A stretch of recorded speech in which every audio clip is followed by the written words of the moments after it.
జమ చేసి రాజమర్యాద చేస్తున్నారు. ఇవాళ మేము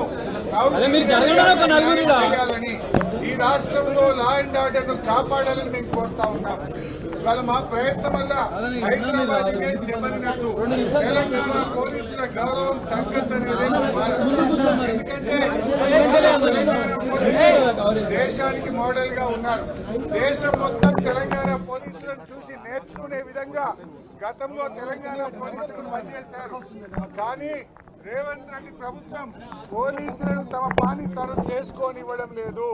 పోలీసులను వాళ్ళ అక్రమాలకు, అరాచకాలకు, అక్రమ కేసులకు వాడుకోవడం జరుగుతూ ఉంది. మేము దీన్ని తీవ్రంగా ఖండిస్తా ఉన్నాం. ఇవాళ పరిస్థితి ఏంది? 1వ తారీఖు జీతం ఇస్తానని రేవంత్ రెడ్డి ఈ సైబరాబాద్ లో 1200 హోంగార్డులు ఉన్నారు. ఇవాళ 12వ తారీఖు ఇప్పటిదాకా హోంగార్డులకు జీతాలు వల్లే. పోలీసులకు టీఏ డిఏలు రిలీజ్ అయితలేవు.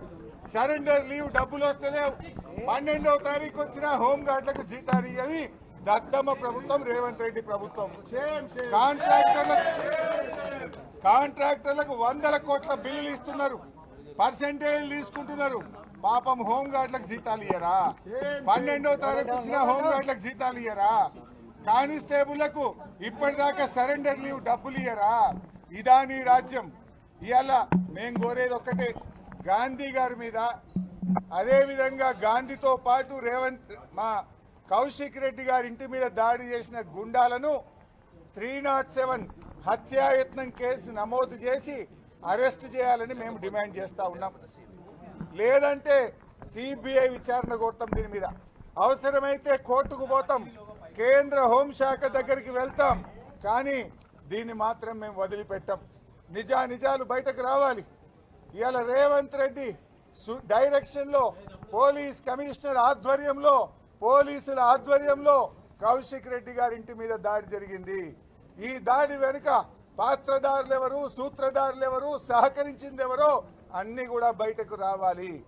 ఒకవేళ మేము డీజీపీ గారిని డిమాండ్ చేస్తున్నాం, నిజంగా లా అండ్ ఆర్డర్ను కాపాడాలంటే మీరు ఆల్ ఇండియా సర్వీస్ అధికారులు అయితే సిపి సైబరాబాద్ డీజీపీ గారు తక్షణమే ఉన్నత స్థాయి విచారణకు ఆదేశించండి. ఈ దాడిని ఆపలేక దగ్గరుండి దాడి చేయించిన పోలీసులను, సిఐ గారిని, ఏసీపీ గారిని, అడిషనల్ డీసీపీ గారిని తక్షణమే సస్పెండ్ చేయాలని చెప్పి బీఆర్ఎస్ పార్టీ డిమాండ్ చేస్తూ ఉంది. మేము ఇప్పుడే కంప్లైంట్ కూడా ఇచ్చాం. 307 నమోదు చేయండి. ఎందుకంటే ఇట్ ఈస్ ఓపెన్ సీక్రెట్. పొద్దున్న నుంచి మీడియాలో వచ్చింది, వీడియోలో వచ్చింది. పాడే కడతామన్నారు, చంపుతామన్నారు. రాళ్లతో, కత్తులతో, కటారాలతో, అదేవిధంగా కట్టెలతో మా కౌశిక్ రెడ్డి గారి ఇంటి పైన దాడి జరిగింది. అంటే దీన్ని బట్టి చాలా స్పష్టంగా ఉంది. రాష్ట్ర ప్రజలందరూ గమనిస్తున్నారు, టీవీల్లో ప్రజలు చూశారు. అందువల్ల న్యాయాన్ని కాపాడండి. 10 ఏళ్ల కేసీఆర్ పాలనలో హైదరాబాద్ను కంటికి రెప్పలాగా కాపాడుకున్నాం. సైబరాబాద్ పోలీస్ స్టేషన్ పరిధిలో ఎప్పుడు కూడా ఇలాంటి సంఘటన జరగలేదు. సైబరాబాద్ పోలీసులంటే ఒక మంచి ఇమేజ్ ఉండే, కానీ దాన్ని మంట కలిపిండ్రు. మేము ఒకటే రేవంత్ రెడ్డిని కూడా హెచ్చరిస్తా ఉన్నాం, నువ్వు ఈరోజు 307 నమోదు చేసి ఆ గుండాలను అరెస్ట్ చేయి. అదేవిధంగా ఈ పోలీసుల మీద యాక్షన్ తీసుకో. లేదంటే మేమందరం ఢిల్లీకి వచ్చి రాహుల్ గాంధీ ఇంటి ముందు ధర్నా చేస్తాం, ఏఐసిసి కార్యాలయం ముందు ధర్నా చేస్తాం, నీ బండారాన్ని బయట పెడతాం. రాహుల్ గాంధీ గారు రాజ్యాంగం పట్టుకొని చేతులు పట్టుకొని తిరుగుడు కాదు, దేశం మొత్తం చూసే విధంగా కాంగ్రెస్ పాలన ఏందో, రాహుల్ గాంధీ మాటలేందో, కాంగ్రెస్ పాలనలో జరుగుతున్న దుశ్చర్యలేందో, ఏ రకంగా ఎమ్మెల్యేలను అంగట్లో సరుకుల్లాగా కొంటున్నారో, పోలీసులు దగ్గర పెట్టి ఎమ్మెల్యేల మీద ఎట్లా ప్రతిపక్ష ఎమ్మెల్యేల మీద దాడి చేస్తున్నారో యావత్ ప్రపంచానికి, దేశానికి తెలిసేటట్టు చెప్తాం. రాహుల్ గాంధీ ఇంటి ముందు ధర్నా పెడతాం, ఏఐసిసి కార్యాలయం ముందు ధర్నా పెడతాం. దేశం మొత్తం ఈ రాహుల్ గాంధీ మాటలు కేవలం నీటి మూటలు, ఈ రాజ్యాంగం చేతిలో పెట్టుకుని మాట్లాడేదంతా నటన మాత్రమే తప్ప నిజాయితీ లేదు. నిజాయితీ ఉన్నోడైతే రాహుల్ గాంధీ ఏం చెప్పాలి? ఎమ్మెల్యేలు ఎందుకు జాయిన్ చేసుకుంటున్నావు, ఇది తప్పని చెప్పొద్దా? జాయిన్ చేసుకున్న వాళ్ళని రాజీనామా చేయమని చెప్పొద్దా? ఈ రకంగా మొన్న సిద్దిపేటలో నా క్యాంపు కార్యాలయం మీద దాడి చేస్తారు, ఖమ్మంలో వరద బాధితులకు సాయం చేయడానికి వెళ్తే అక్కడ దాడి చేస్తారు, నల్లగొండలో కృష్ణా నదీ జలాల హక్కుల కాపాడడం కోసం మేమందరం బీఆర్ఎస్ ఎమ్మెల్యేలం బస్సులో వెళ్తే నల్లగొండ జిల్లాలో హెడ్ క్వార్టర్లో మా మీద దాడి చేస్తారు. ఇవాళ కౌశిక్ రెడ్డి గారి మీద దాడి చేస్తారు. ఏ కేసులోనైనా చర్య తీసుకున్నారా? సిద్దిపేట నా క్యాంపు కార్యాలయం మీద దాడి చేసిన గుండాలను ఇప్పటికి అరెస్ట్ చేయాలి. ఖమ్మంలో మా మాజీ మంత్రులు ఎమ్మెల్యేల మీద దాడి చేసి కారు అద్దాలు బగలగొడితే 10 రోజులైనా ఎఫ్ఐఆర్ నమోదు కాలేదు. ఆ గుండాల మీద ఇప్పటి వరకు అరెస్ట్ చేయలేదు. నల్లగొండలో బీఆర్ఎస్ ఎమ్మెల్యేల మీద దాడి జరిగితే ఆ గుండాలను ఈ రోజు వరకు అరెస్ట్ చేయలేదు. కౌశిక్ రెడ్డి గారి మీద దాడి చేసిన గుండాలకు నార్సింగ్ పోలీస్ స్టేషన్లో కూర్చోబెట్టి రాచ మర్యాదలు చేస్తున్నారు, బిర్యానీలు తినిపిస్తున్నారు, ఛాయలు దాయిపిస్తున్నారు, వాళ్ళ కుర్చీలు వేసి మర్యాదలు చేస్తున్నారు. ఇదా ప్రజాస్వామ్యం? ఇదా మీరు న్యాయం రాష్ట్రం నడిపే పద్ధతి? ఎందుకంటే మేము ఇలా ప్రతిదాడులు చేస్తలేమంటే మాకు ఈ హైదరాబాద్ మీద ప్రేమ ఉంది. పోరాడినాం, జైళ్ళల్లో పడి దెబ్బలు తిని తెలంగాణ తెచ్చిన వాళ్ళం. ఈ తెలంగాణ ఇమేజ్ దెబ్బతినద్దు, ఈ హైదరాబాద్ ఇమేజ్ దెబ్బతినద్దు, ఈ హైదరాబాద్ ప్రతిష్ట దెబ్బతినద్దు, తెలంగాణ పోలీసుల గౌరవం తగ్గద్దని మేము ఓపికపడతా ఉన్నాం. కానీ దీన్ని అసమర్థతగా అనుకోవద్దు. దయచేసి స్పందించండి. స్పందించేదాకా మేము ఇక్కడి నుంచి కదలం. రాత్రి అవుతుందా, 12 అవుతుందా, తెల్లారుతుందా, మేము ఇక్కడనే ఉంటాం. ఇవాళ ఆ గుండాలను అరెస్ట్ చేసి జైలుకు పంపేదాకా, వైఫల్యం చెందిన పోలీసులను సస్పెండ్ చేసేదాకా మేము ఇక్కడ నుంచి కదలం. అవసరమైతే దీని మీద సిబిఐ విచారణకు హైకోర్టుకు వెళ్తాం, సుప్రీంకోర్టుకు వెళ్తాం. దీని నిజానిజాలు బయటకు రావాలి. తప్పు చేసిన వాళ్ళ మీద చర్య తీసుకునేదాకా కూడా వదిలిపెట్టాం.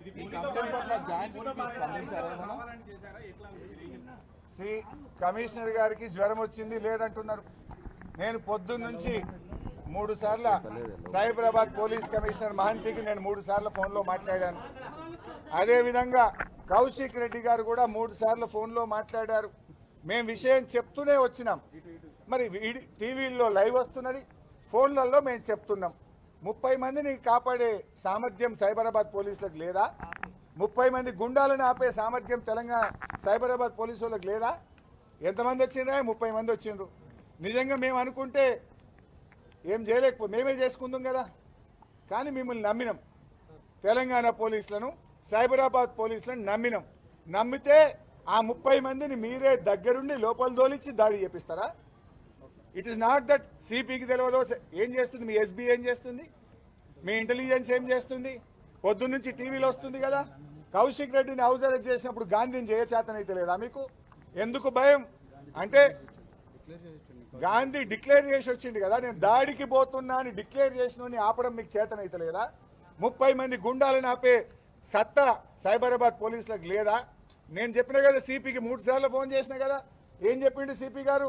లేదు సార్, మేము యాక్షన్ తీసుకుంటున్నాం, మేము చర్య తీసుకుంటున్నాం, యూ డోంట్ వరీ అని సిపి గారు నాకు చెప్పిండు. ఏం డోంట్ వరీ? దగ్గరుండి దాడి చేయించుడా? మేము చర్యలు తీసుకుంటున్నామంటే మా ఎమ్మెల్యే ఇంటి మీద గుండాలను తొలిచి దాడి చేయించడమే మీరు తీసుకున్న చర్యలా? అంటే సిపి గారు తీసుకున్న చర్యలు మా మీద దాడి చేయించడమా, దాడిని ఆపడమా? లైవ్ టెలికాస్ట్ ఇచ్చింది కదా మీడియా. ఆయన ఇంట్లోకి వెళ్ళినప్పటి నుంచి పొద్దున్న 7:30కి ఇంటర్వ్యూ ఇచ్చినప్పటి నుంచి టీవీలలో లైవ్ వస్తున్నది. 8 కిలోమీటర్లు, 7 కిలోమీటర్లు, 6 కిలోమీటర్లు, ఇక చేరుకుంటున్నాడు, గేట్ కాడికి వచ్చిండు అని టీవీలలో లైవ్ వస్తుంటే పోలీసు వాళ్ళు నిద్రపోతుండ్రా? ఎస్కాట్లు ఇచ్చి తోలిస్తారు. ఎంబడే ఇక అడిషనల్ డీసీపీని ఆయన పక్కన పెట్టి తోలుకొచ్చారు. ఏంది బిడ్డ దాడి చేయమని ఓ ఏసీపీని, ఓ అడిషనల్ డీసీపీని ఎస్కాట్ పెట్టి దాడి చేపిస్తారు కౌశిక్ రెడ్డి మీద. మీరే సాక్ష్యం కదా, మీరే చెప్పింది కదా. ఇగో 10 కిలోమీటర్లు సిగ్నల్ దాటిండు, 5 కిలోమీటర్లు, 4 కిలోమీటర్లు వచ్చే, అర్ధగంటలు వచ్చే, పావు గంటలు వచ్చే, గేట్ కాడికి చేరుకునే, లోపలికి వాయే, ఇవన్నీ చూస్తలేరా పోలీసు వాళ్ళు? ఏం రాష్ట్ర అడిషనల్ డీజీ ఇంటెలిజెన్స్ నిద్రపోతుండా? ప్రతిపక్ష ఎమ్మెల్యేల మీద కేసులు పెట్టుడు, మమ్మల్ని వేధించుడు, కాంగ్రెస్ పార్టీలో చేరుమని చెప్పడానికే ఇంటెలిజెన్స్ పనిచేస్తుందా? దేనికోసం ఇంటెలిజెన్స్ పనిచేస్తుంది? పౌరులకు రక్షణ ఉండదా? ఈడికొస్తే కూడా గమ్మతున్నది. ఎమ్మెల్యేల కార్లు గేట్ కాడ ఆపుతారట. మమ్మల్ని ఆడికెళ్ళి నడిస్తాం, మాకేం అభ్యంతరం లేదు. అంటే ఇదంతా ముఖ్యమంత్రి డైరెక్షన్లో జరిగింది, రేవంత్ రెడ్డి డైరెక్షన్లో జరిగింది.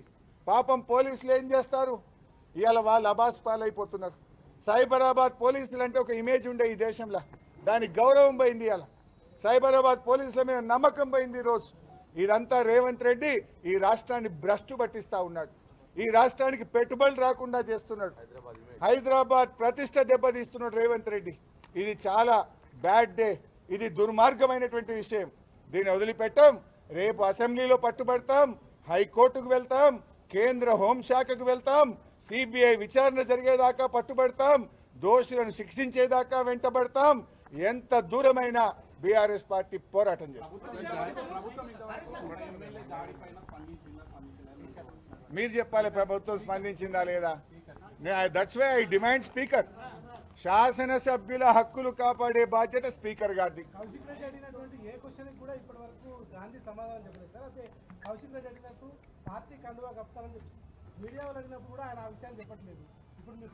శ్రీ బైసాబ్, గాంధీ సంగతి ఏందో లోకమంతా చూసింది. నేను కాంగ్రెస్ పార్టీలో చేరాను అని ఆయన ట్విట్టర్లో ఆయన్నే ఫోటోతో సహా ట్వీట్ చేసిండు కదా కాంగ్రెస్లో చేరినా అని. తెల్లారి నేను కాంగ్రెస్ పార్టీలో చేరిన సందర్భంగా ప్రభుత్వ సలహాదారు వేం నరేందర్ రెడ్డికి శాలువా కప్పుతున్నా అని ఆయన ఇంటికి పోయి శాలువా కప్పి కాంగ్రెస్లో చేరిన శుభ సందర్భంలో అని ఫోటో ట్విట్టర్లో ఆయన్నే పెట్టుకున్నాడు. వేం నరేందర్ రెడ్డి కూడా ట్విట్టర్లో పెట్టిండు. కాంగ్రెస్లో కొత్తగా చేరిన గాంధీ గారు వచ్చి నాకు శాలువా కప్పిండని ఆయన కూడా ట్విట్టర్లో పెట్టుకున్నాడు. నా నియోజకవర్గ అభివృద్ధి కోసమే కాంగ్రెస్లో చేరుతున్నాను అని గాంధీ గారు అన్ని టీవీల్లో ఇంటర్వ్యూలు ఇచ్చాడు. అదే గాంధీ గారు నేను చేయలేనే ప్రతిపక్షంలో ఉన్నా అంటాడు. రేవంత్ రెడ్డి ఢిల్లీలో కూర్చొని ఇలా చిట్ చాట్ల మేము ప్రతిపక్షంకే పిఎస్సి ఇచ్చిన అంటాడు. ఇలా నువ్వు ముఖ్యమంత్రి పదవిలో ఉన్నావు, ఆ కుర్చీ కన్నా గౌరవమి, ఆ కుర్చీ ఇచ్చేతన్నా కాపాడు. రేవంత్ రెడ్డికి ఎట్లా ఇచ్చేది లేదు, రేవంత్ రెడ్డి ఎట్లా నోటికొచ్చినట్టు మాట్లాడతావు, కానీ ఆ కుర్చీ పరువు తీయకు రేవంత్ రెడ్డి. ఆ కుర్చీకి ఉండే గౌరవాన్ని కాపాడు ఆ ముఖ్యమంత్రికి. నువ్వు కూడా గట్లా మాట్లాడితే ఎట్లా? కండువ కప్పింది నువ్వే, నీకెట్లా పరువు లేదు. ఆ పోలీసు వాళ్ళ గౌరవం తీయకు, ఆ ముఖ్యమంత్రి కుర్చీ పరువు తీయకు. ఏమైనా ఇజ్జత్ ఉంచు, జర రాష్ట్రం పరువు ఉంచు. నువ్వు నవ్వుకుంటారు కదా. ఇంత దివాలాకోరు రాజకీయం అవసరమా?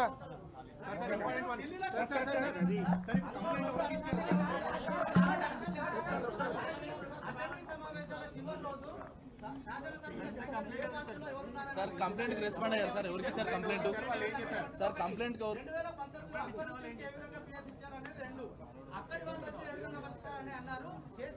రైట్, కంప్లైంట్ జాయింట్ సిపి గారికి ఇచ్చాం. సిపి గారు లేరు కనుక జాయింట్ సిపి జోయల్ డేవిస్ గారికి అందజేశాం. సో జోయల్ డేవిస్ గారు మా కంప్లైంట్ మీద పరిశీలన చేస్తామన్నారు. మేము చెప్పాము అతనికి ఎఫ్ఐఆర్ కాపీ ఇచ్చేదాకా మేము ఇక్కడనే ఉంటాం, వాళ్ళని అరెస్ట్ చేసేదాకా ఇక్కడే ఉంటాం. ఇది అటెంప్టివ్ మర్డర్, స్పష్టంగా ఇట్స్ అటెంప్టివ్ మర్డర్ అని ఎమ్మెల్యే.